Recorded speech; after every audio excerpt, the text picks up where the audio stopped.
my name's Wendy Murray. I'm the salon owner at Champers Grooming Room. I'm also the stylist and I'm the tutor at Collar and Comb Dog Grooming Academy, Clears College. This is Deefa, who's kindly offered to come in today to be my demo dog. He comes in about every 2 weeks. He has a bath every 2 weeks, and then on the 6th week he would have a full groom.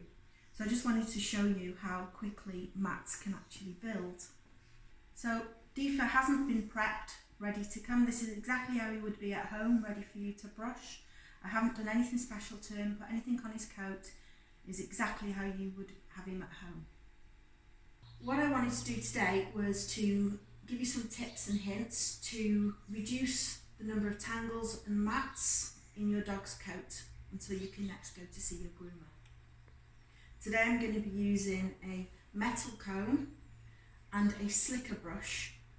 This is a double-sided Simpsons Pro slicker brush, which I like because it's got one side is for double coated breeds and the other side is a detangle. Okay, so we're going to make a start now. Okay, so if we put the metal comb through the coat, yeah, you can see that it sticks. You can see where the actual matting is starting and the tangles.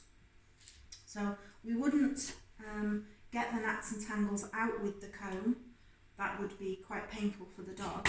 We would use the slicker brush. Now I'm going to use the longer side of my slicker brush. I'm going to brush through. Now if you listen very carefully, you can hear like a Velcro sound.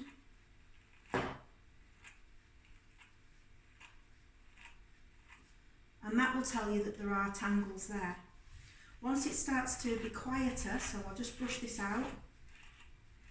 Once it gets a little bit quieter, then the sound will change and you can start to hear that there are no mats there. Just listen.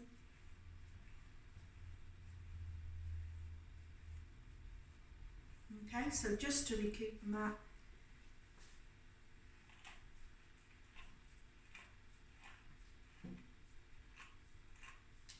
that's the sound with mats, and that's the sound without. Okay. So what we need to do is just make sure with the comb that it's all out.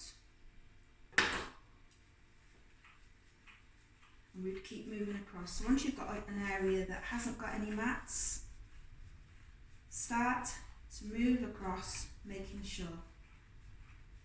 Okay.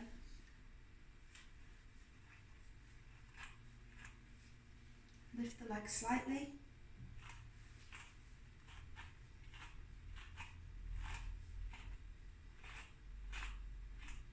Okay. Now I'm not pressing hard with the brush. I've got a gentle hold on the brush and I'm using the brush in the right direction. You never go across with the brush, it is always in the direction of the teeth, and if you let the teeth go over a little bit. What you've got to also do is make sure that you remove any hair by just running your fingers over the top of the teeth. You don't put a comb through the teeth or another brush to remove it. Okay. Now there are areas to pay particular attention to.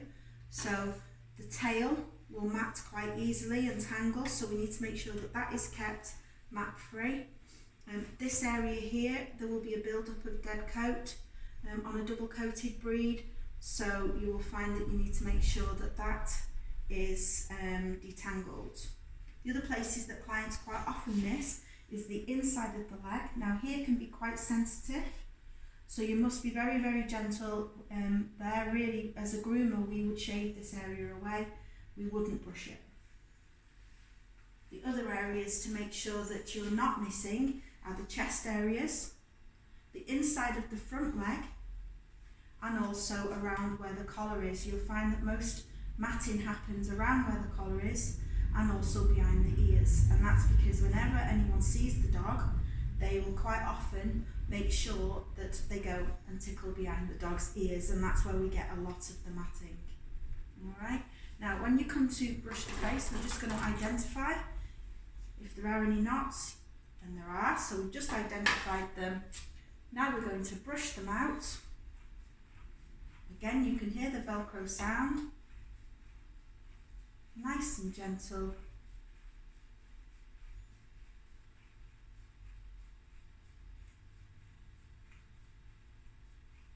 Until the sound changes and we know that there shouldn't be any mats there, and we just give it a check. Okay, so if we, on the tail, which is quite prone to getting mats and tangles, if we hold the hair at the base and then from the ends,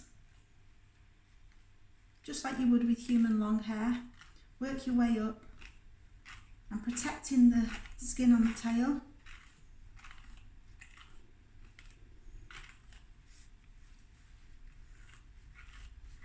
That's a better shot. Okay. Until again we can hear the difference in the sounds. Good lad.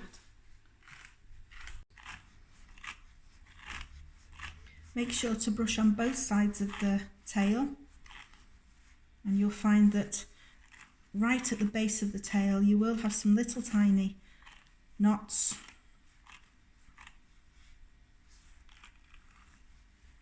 Don't forget those.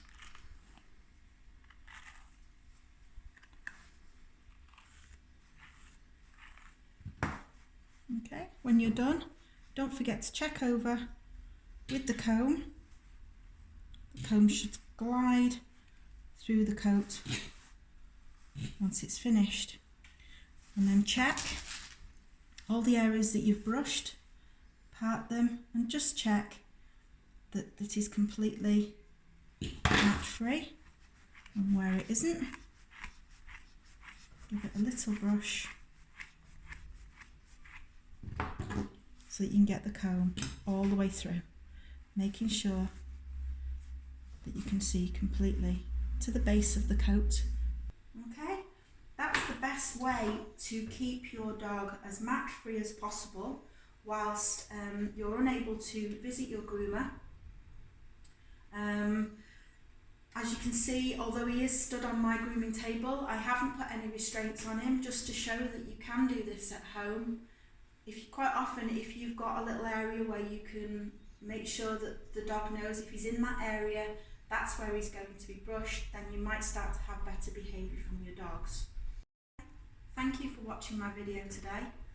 Look after yourselves, stay safe, we'll see you on the other side.